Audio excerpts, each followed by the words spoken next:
Plant FAQs. Ficus triangularis. How to propagate Ficus triangularis. Propagating Ficus triangularis is an exciting process that I've had success with. I typically take stem cuttings from a healthy, mature plant.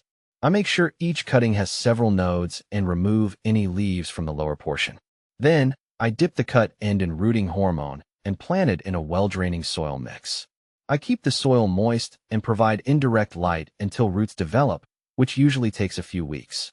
Once roots have formed, I transfer the cuttings to individual pots and continue to care for them as I would with mature plants.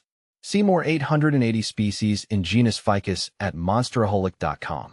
How to care for Ficus triangularis. Caring for Ficus triangularis is relatively straightforward, but it does require some attention to detail. I find that placing it in a location with bright, indirect light works best. I water it when the top inch of soil feels dry, making sure not to overwater, as this can lead to root rot. Regular pruning helps maintain its shape and encourages bushier growth.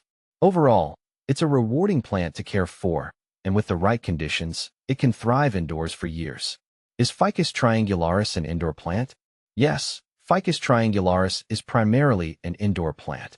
It thrives in the controlled environment of a home or greenhouse, where it can enjoy consistent temperatures and protection from harsh weather conditions.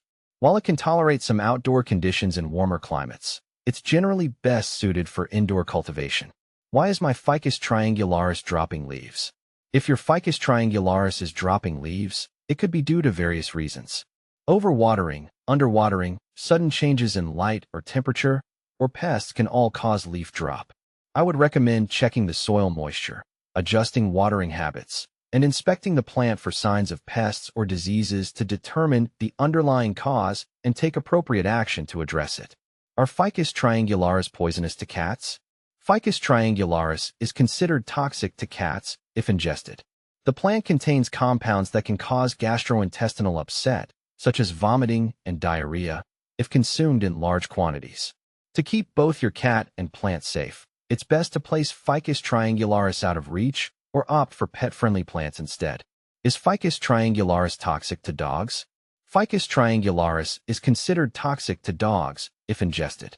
Like with cats, the plant contains compounds that can cause gastrointestinal upset in dogs if consumed in large quantities. It's essential to keep Ficus triangularis out of reach of pets or opt for pet-friendly plants to ensure their safety. What are the little balls on my Ficus triangularis? The little balls on your Ficus triangularis are likely aerial roots. These roots are a natural part of the plant's growth process and help it anchor to supports and absorb moisture and nutrients from the air. They're nothing to worry about and can be left alone or trimmed if they become too unruly. What causes Ficus triangularis leaves to turn yellow? Yellowing leaves on Ficus triangularis can be a sign of various issues, including overwatering, underwatering, nutrient deficiencies, or pest infestations. I would recommend checking the plant's soil moisture, adjusting watering habits, and inspecting the leaves for signs of pests or nutrient deficiencies. Addressing the underlying cause should help prevent further yellowing and promote healthier growth. What is the typical growing season for Ficus triangularis? Ficus triangularis doesn't have a typical growing season in the same way that outdoor plants do, as it's primarily grown indoors. However, it may experience periods of active growth during the warmer months when light levels are higher and temperatures are more favorable. With proper care, Ficus triangularis can grow steadily throughout the year, regardless of the season.